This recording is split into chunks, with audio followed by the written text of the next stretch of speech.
ایک اور کالر ہے جی. السلام علیکم، کون ہے، کہاں سے بات کر رہے ہیں؟ وعلیکم السلام جی، عبد الرحمان سلمانی ایبٹ سے بات کر رہا ہوں جی. اچھا، میرا سوال یہ ہے کہ بیوی جو ہے اس کی ماں یعنی کہ مادر ان لا کو زکوٰۃ دی جا سکتی ہے کہ نہیں، اور خاص کر کے فطرانے کے والے سے جزا کریں کہ اب جو بچے ہوتے ہیں ظاہری بات ہے اس کی بیوی کی جو ماں ہوئی اس کے نواستے ہوئے، تو کیا ان کا فطرانہ اس طرح نانی کو دیا جا سکتا ہے کہ نہیں دیا جا سکتا؟ جی ڈاکٹر صاحب. ڈاکٹر ثناء اللہ صاحب سے اس کا جواب. جی سوال دوبارہ دہرا دیں، پورا سمجھ نہیں بٹ آیا. صاحب مجھے بھی شروع سے کچھ فطرانے کا سوال ہے کہ اپنے نواسوں پوتوں کو دیا جا سکتا ہے یا نہیں. فطرانہ یہ جس طرح زکوٰۃ فرض ہے ایسی فطرانہ بھی فرض ہے، بلکہ زکوٰۃ سے پہلے رسول اللہ صلی اللہ علیہ وسلم نے فطرانہ فرض فرمایا ہے، اس کے بعد پھر زکوٰۃ فرض ہوئی تھی. تو فطرانہ جو زکوٰۃ کے مصارف ہیں، ابھی پہلا جو سوال ہوا تھا اس کے اندر بھی وہ انہوں نے مصارف کہا کہ آتے ہیں. بیوی کی جو ہے وہ والدہ کو یعنی ساس کو بتانے لگا ہوں، وہ مصارف جو ہیں وہی مصارف جو زکوٰۃ کے ہیں وہی فطرانے کے ہیں.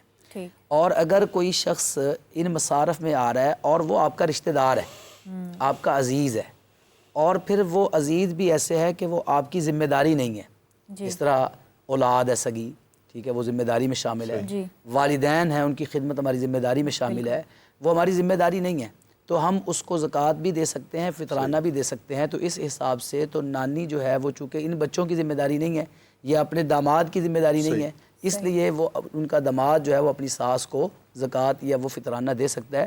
بلکہ قریبی رشتہ داروں کا زیادہ حق اللہ تعالیٰ نے بیان فرمایا ہے، جہاں پر بھی اللہ تعالیٰ نے خرچ کرنے کی بات کی ہے تو شروع ہی قریبی رشتہ داروں سے کیا ہے. اور پھر یہ ایک اس میں عبداللہ ابن مسعود رضی اللہ تعالیٰ عنہ کی بات سنانے لگا، تو ان کی جو اہلیہ تھی ان کے پاس پیسے تھے اور یہ ذرا کمزور تھے. جی یہ بھی سوال میں ایڈ کرنا چاہوں گی کہ کیا بیوی شوہر کو یا شوہر بیوی کو زکوٰۃ دے اچھا، اس کا پہلا جو انہوں نے فرمایا اس میں ایک نقطہ ذرا جو فرما دیا بالکل درست فرمایا، اس میں ایک وضاحت کلیئرٹی ہو جائے. اصول ذہن میں رکھ لیں، تفصیل میں جانے کی ضرورت نہیں ہے. آپ اپنے نیچے جو آپ کی نسل ہے، بیٹا بیٹی، اور اپنے اوپر جن کی نسل سے آپ ہے، ماں اور باپ، پھر باپ کے ماں باپ، پھر ماں کے ماں باپ، نیچے آپ کا بیٹا بیٹی، آپ کی بیٹی بیٹی کا بیٹی کا بیٹے بیٹی، آپ کے بیٹے، ان کو آپ نہ اپنے نیچے دے سکتے ہیں نہ اپنے اوپر دے سکتے ہیں. ٹھیک ہے، اپنے دائیں بھی دے سکتے ہیں، بائیں بھی دے سکتے ہیں. آسانی ہو گئی نا. بہن آتی ہے، بھائی آتی ہے، ساس آتی ہے، یہ سارے رشتے آتے ہیں نا، ان کو دینا نہیں چاہیے، ان کو دینا اولا ہے. بلکہ بعض روایات میں اس حد تک تنبیہ ہے کہ اگر ان میں سے کوئی حقدار ہے اور آپ باہر دے رہے ہیں تو وہ قبول بھی نہیں ہوتی، یہاں تک اس کی تنبیہ ہے. تو لہٰذا یہ اصول ذہن میں رکھیں، اپنے اوپر اور اپنے نیچے. ٹھیک ہو گیا. جی وہ میں عرض کر رہا تھا ڈاکٹر صاحب کی بات کے اندر بھی ایک بات اور ایڈ کر دیتا ہوں. ایک حدیث رسول اللہ صلی اللہ علیہ وسلم نے یہاں پر فرمایا کہ جب صدقہ کرو تو وابدأ بمن تعول، جو تمہارے اہل و عیال ہیں، جو تمہارے قریبی رشتہ دار ہیں، ان سے صدقہ شروع کرو، تو ان کو ہی دینا چاہیے پہلے. تو میں عرض کر رہا تھا عبداللہ بن مسعود رضی اللہ تعالیٰ عنہ کی اہلیہ محترمہ نے رسول اللہ صلی اللہ علیہ وسلم سے سوال کیا کہ میرے خامد جو ہیں یہ کمزور ہیں، تو کیا میں اپنی زکوٰۃ ان کو ادا کر سکتی ہوں؟ تو رسول اللہ صلی اللہ علیہ وسلم نے ان کو اجازت دے دی کہ آپ ان کو دے سکتی ہیں. چونکہ بیوی وہ خامد کے تابع ہے، خامد کی ذمہ داری ہے، خامد بیوی کی ذمہ داری نہیں ہے. تو اس لیے اگر بیوی کے پاس زائد مال ہے اور اس کا خامد کمزور ہے تو وہ اپنے خامد کو زکوٰۃ دے سکتی ہے. رسول اللہ صلی اللہ علیہ وسلم نے اس کی اجازت دی ہے. ہم اس حدیث پر قیاس کرتے ہوئے اس طرح کے دیگر جو رشتے ہیں ان رشتوں کے اندر بھی ہم اس حدیث کو اپلائی کر سکتے ہیں کہ جہاں جہاں ضرورت پڑے گی، اور جس طرح ڈاکٹر صاحب نے وضاحت کر دی، میں نے بھی پہلے عرض کیا ہے کہ جن کے لیے نہیں ہے ان کے علاوہ جو رشتے ہیں ان کو ہم اس حدیث کو اس پہ اپلائی کر کے ان کو زکوٰۃ کا حقدار کہہ سکتے ہیں. صحیح. فائزہ آج ہمارے پاس وقت کم ہے اور کالر زیادہ ہے، ایک اور کال لیتے ہیں. جی السلام علیکم، کون ہے، کہاں سے بات کر رہے ہیں؟ وعلیکم السلام، علی بات کر رہا ہوں میں راولپنڈی سے. جی علی صاحب. میرا سوال یہ ہے کہ میرے بھائی اور بھابھی کی ایکسیڈنٹ میں ڈیتھ ہو گئی تھی. اب ان کے جو بچے ہیں ان کی کفالت میرے ذمہ ہے، اور بھائی میرے جو تھے وہ لگ بھگ 10 تولے کے قریب سونا چھوڑ کے گئے ہیں. تو اس کے اوپر جو زکوٰۃ ہے وہ کیا میں نے دینی ہے؟ کیونکہ بچے تو ابھی نابالغ ہیں، مجھے سمجھ نہیں آ رہی میں کیسے کروں. جی علی آپ کا سوال رکھتے ہیں علامہ صاحب کے آگے. جی بسم اللہ الرحمن الرحیم. بات یہ ہے کہ یہ امانت ہے ان بچوں کی. جی بچے نابالغ ہیں، ان کی حفاظت کرنا چچا پر لازمی ہے. صحیح. جب وہ بڑے ہو جائیں گے تو ان پر واجبات آ جائیں گے، جس طرح کہ نماز کے احکام ہیں، روزے کے احکام ہیں. جی. تو اسی طرح یہ چیز ہوگی، اس کی حفاظت. یہ نہیں ہے کہ مال لے کر تو زکوٰۃ ان میں سے دے.